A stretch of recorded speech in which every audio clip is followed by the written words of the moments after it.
My name is Taylor, and I've been using Monarch Money personally for the last 3 years, as well as helped hundreds of my clients use Monarch Money to set up their cash flow system and reporting.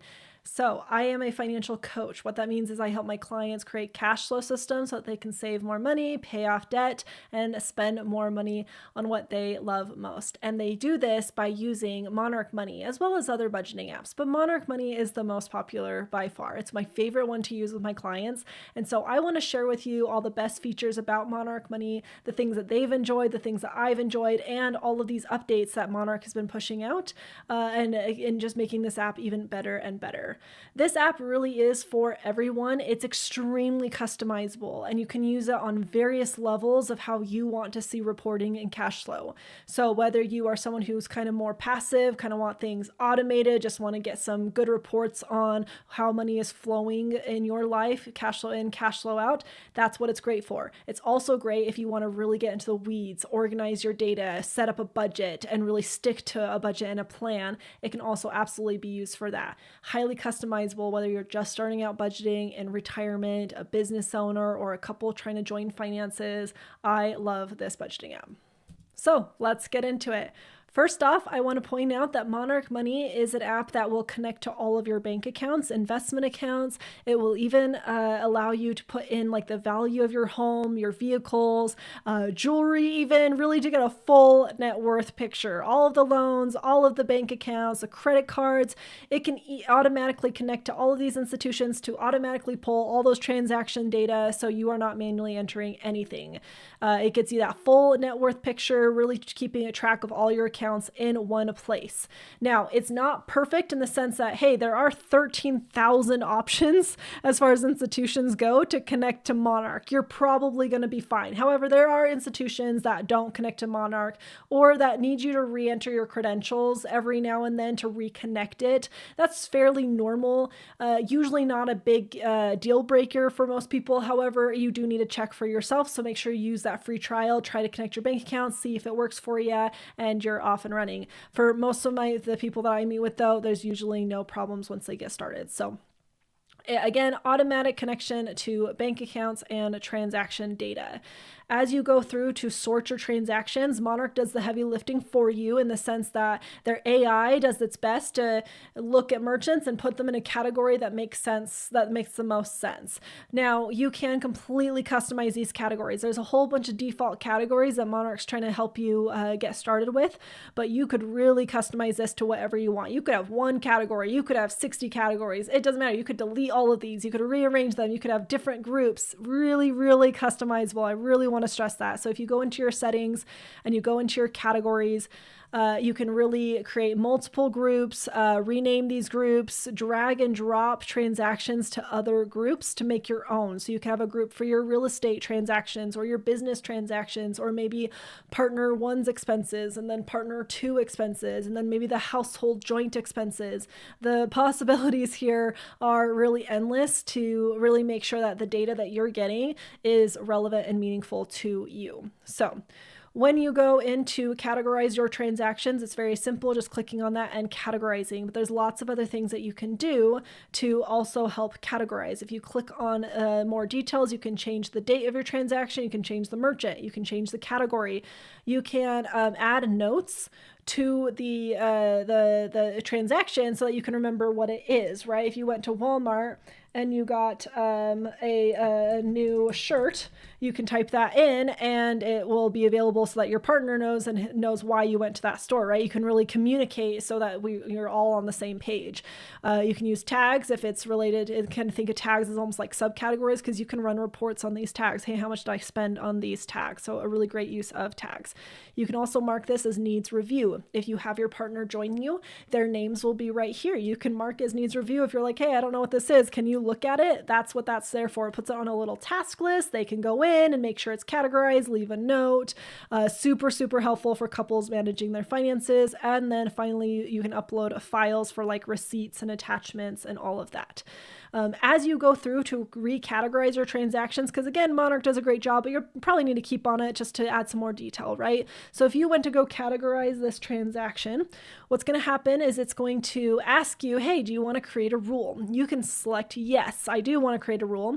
And it does make a rule for you automatically based on the merchant name. It's Walmart goes to shopping, but you can make lots of different rules with lots of different criteria. So a common one that my clients will do are like gas stations. Okay, so gas stations normally will go into gas, but if maybe you went to a gas station to get a snack or coffee, that gas station charge might be less than $10. So maybe when it sees a gas station, you might want to set the rule for if the expense is maybe less than, and let's say like $10, then it goes to gas instead of shopping, right? So it's really a great way to automate your system. It makes it so you don't have to stay on top of categorizing. You can set tons and tons of rules to make sure it's completely automated. You can do a lot with the rule once it meets that criteria. You can change lots of things, including consistently splitting the transaction, because you can split transactions and any transactions to multiple different splits. Once you have that rule set up, you can also apply it to past transactions, so it really allows for mass edit, which is super, super useful. So again, I wanted to stress, because I did miss that as well, you can split transactions into multiple different, you can split one transaction into 50. You can split as much as you want, so that way if you went to Walmart for both groceries and maybe clothes, you can split those transactions. So overall, categorizing is super seamless, automated, and it will really help you stay on top of a budgeting app so it doesn't slip away. You might have a few busy months, but because you set rules and automations, you can come back to this with still really good data to work from. So the next section is cash flow and reports. Cash flow is a great way to look at your income and expenses at a glance, either by month, quarterly, or yearly, getting that full view of total income and expenses all in some nice bar charts. Reports are really my favorite part of Monarch. This is where I spend a majority of my time with my clients. You can run lots of different reports on total income and expenses so that you can see how your money is really flowing.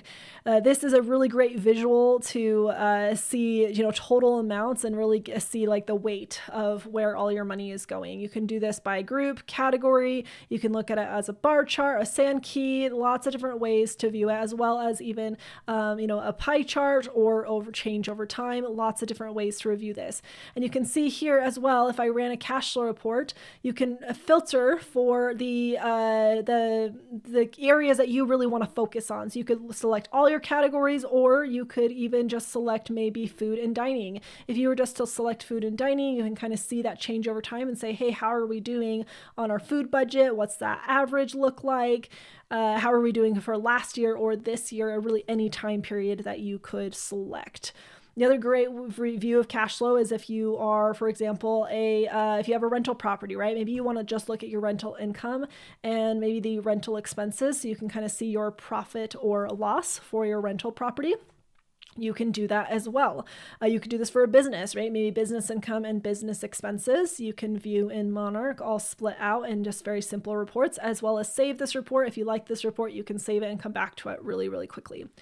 So reporting is really one of my favorite areas to spend with my clients, especially this view over a month-to-month basis to really get an eye on, hey, maybe how much are you spending on bills versus discretionary? I could click on all of my bills and say, well, what do my bills look like on a month-to-month basis? Maybe you want to see it by account too. You could filter for partner one's account or this credit card and what's going on it, how much, and see that total over time, month to month, year to year, quarter to quarter, up to you. So reports is just a really, really powerful way to get meaningful data so that you can make changes to your spending or just be able to make better projections for the future. So as we continue here, I'm going to go into budget. Budget is a way you can be as detailed as you want here. So you can set up your budget here, change the dollar amounts. If you expect only a $10,000 paycheck, you can change it to $10,000. And that's just, again, your budget is your expectation and your intentions of how you want to spend. There are two ways to budget inside Monarch Money. The first way is this category budgeting. And this is like the pretty standard way of budgeting, right? You set up a budget for each category individually. And so that you can see how you're spending against each category. You can also do it by group as well. So if you came down here, you can see that I can set up a budget for all of travel and lifestyle all at once. So maybe like $2,000 for this whole group. And then I can set a budget for maybe just each individual. Now you'll notice when I set up a budget, it's going to give me my monthly average. So really quickly, it tells you how are you doing against your budget or how to set up your budget. If you're trying to create a budget and you decide to put your budget at $1,200, but your monthly average is $1,500, you know that you're going to need to make some lifestyle changes in order to make that work. Or if it's been at $1,200 for the last 6 months and you're seeing your monthly average isn't going down, it's indicating to you that you might need to make some bigger changes to your spending or change your budget. Maybe pull from another category and make your budget a little bit more realistic for your family. So it's a really great way to set up a budget that actually works rather than one that's built on hopes and dreams. So again, category budget is that standard way that you're probably used to seeing a budget. Now there's another kind of way to budget inside Monarch Money. When you go to your settings or when you first get started, by the way, it'll probably prompt you to do it this way. You're going to do your flex budget. The flex budget is a budgeting methodology that is built on the idea of 3 main buckets. You have your fixed, flexible, and non-monthly. Fixed being your bills, and you can set up all your bills in one bucket. So all your bills in one place. Flex being just about everything else. And it's really designed to be more just built on one number. So, you're saying, hey, I have $4,600 to spend on shopping, gas, groceries, or all the things that are more flexible on a monthly basis. You'll want to set this up to make sure everything is in the correct bucket. Non-monthly are for things that you need to be saving for. So maybe your HOA comes out every quarter, so you might want to save on a monthly basis for that HOA. You can do like travel as a non-monthly, holidays, special occasions. I call these sinking funds. That's what I use with my clients, are sinking funds. All those non-monthly things. So like your 6 months insurance policies, your property taxes, your summer camps for kids, maybe tuition, all of these things that come up maybe once a year, twice a year. That's where you want to create these non-monthly budgets. And for any categories, you can also set up rollovers. So that means that if you don't use this money, for example, this one's turned on as a rollover, and you can see that icon right here.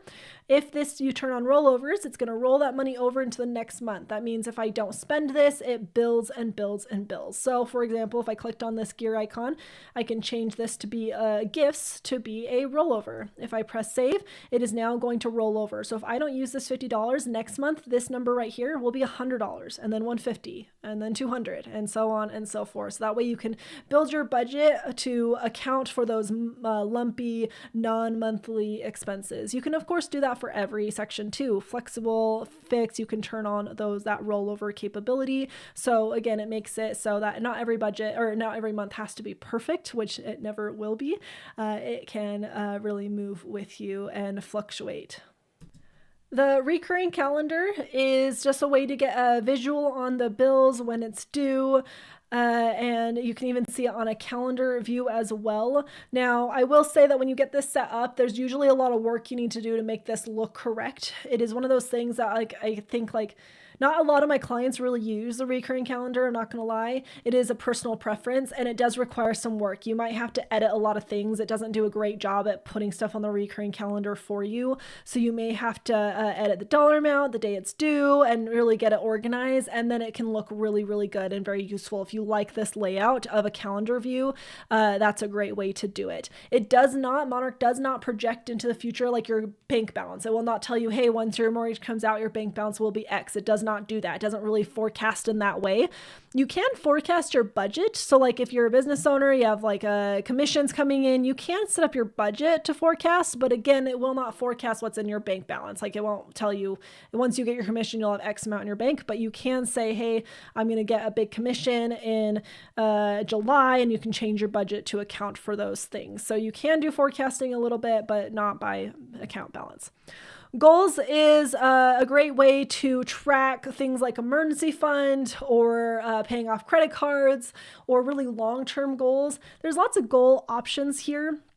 I will tell you that goals it's due for an update. Monarch is getting it updated. A lot of complaints on the functionality and not really what we want it to be. It's not quite as robust as we want to be. I use it for emergency fund and long-term savings and credit cards. The rest I don't really use it for. We usually use this like a category for vacations and use the rollovers to builds for the funds there, and not a ton else. It's also really dependent on if you have an account for that goal. So if you're holding your funds for like your emergency fund or savings in your checking account, goals isn't going to work quite as easily.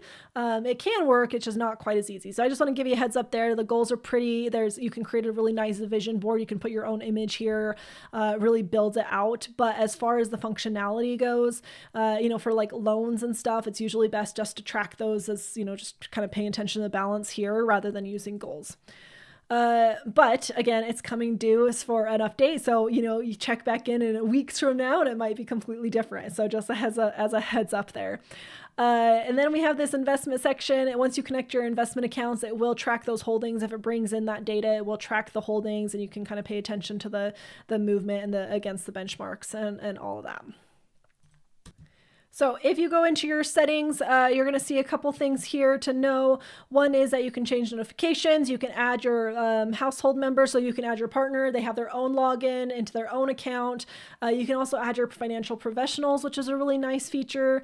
So you can add your advisor or your accountant so that they can have access to Monarch as well without giving them a login, which is great for security reasons. You have the ability to share a referral link to invite your friends. I have also left my referral link. I get a $14.99 credit into my Monarch account. You're welcome to use it to get a 30-day free trial, an extended free trial from the usual 7-day. However, I do suggest going to the Monarch Money website. There is usually a code. Use that link or that code instead of mine because it will give you a discount. My link doesn't give you a discount, but they're running promotions all the time on their website. So go check on their website, see if there's a promotion and use that instead. Otherwise, if there's no promotions, you want a 30-day free trial, go ahead and click on my link. Go ahead and support the channel that way. As for the mobile app, I think it's really good. I like the mobile app. I use the desktop more. My clients use the desktop more, but the mobile app is really good for a lot of different things. So in the mobile app, there's a really easy way to categorize your transactions when something is needing review. There's a little orange banner at the top, and you can click on it, and you can really easily change your category sections, and you can swipe left or right once you've reviewed it, or maybe it needs to still be sitting there for review for maybe your partner to look at. You can kind of swipe away, review all your transactions really fast. It's really visually appealing. It gives you a nice little confetti once you're done, and it's super great there. Your dashboard gives you everything right at your fingertips here. So you have your net worth, your spending, and how it's changed month to month. You have your budget, the reoccurring things that are going to come up as long as you set up that reoccurring calendar. You have your net worth right at a glance. So if you need to check your balance for multiple accounts, you don't have to log in to multiple places. You have it right here. Transactions, super easy to categorize. And then the cash flow, super basic cash flow review of month to month, year to year. So you can see, hey, how are you doing so far this month? And check in. Same with your budget. Budget is super useful to see where you are at so far. You can toggle between the actual and the remaining. So you can see what's left in your budget or what you've actually spent. You can toggle between the two and compare it to your budget. If there's any categories that you're like, hey, I don't get what's going on here, I want to see more details of why it's saying I spent X amount on groceries, for example, you can click on groceries and it'll open up all the transactions for that category, and you can go ahead and change it to be whatever category is actually more appropriate. So overall, mobile app is great. This budgeting app is really a fantastic budgeting app. It is my favorite to use with my clients. There's a reason why I talk about it as much as I do. And so if you are looking for a new budgeting app because you've been jumping between budgeting apps, maybe you're trying to find the perfect one, I want to have you to take a pause because I do want to really stress that a budgeting app is there to facilitate a good budget. If you don't have a good budget, meaning you don't know how much to put towards these categories, how much to save, how much to spend on a monthly basis, your budgeting app might help you create that, but you may need some more guidance on how to actually set this up to work with your lifestyle, your family, and be realistic for you in the long run. So you are welcome to, and I would encourage you to join the membership. We do live Q&A calls every week, camera and mic on, Zoom on, to have discussions on how to use Monarch, answering all your Monarch Money questions, how to set up a budget, how to really do anything as far as maximizing that cash flow, the automations there, making your life easier on the day-to-day cash flow situation. In that membership, you can join the Q&A calls, you can get access to lots of courses, as well as member exclusive discounts on one-on-one sessions. So if you need my help to go into your budget, maybe set up Monarch Money for you, maybe review your budget, make sure it looks good for your family, household, and goals, would love to do that. So make sure you consider joining the membership. Otherwise, if you're looking for more resources on Monarch Money, you can subscribe to this channel, watch all the videos in this channel on how to use Monarch Money, how I found success with my clients and various households implementing this budgeting app. So thank you so much. Please subscribe, leave a comment on anything you felt like I missed or any questions you have. I'd love to answer those for you. So thank you so much.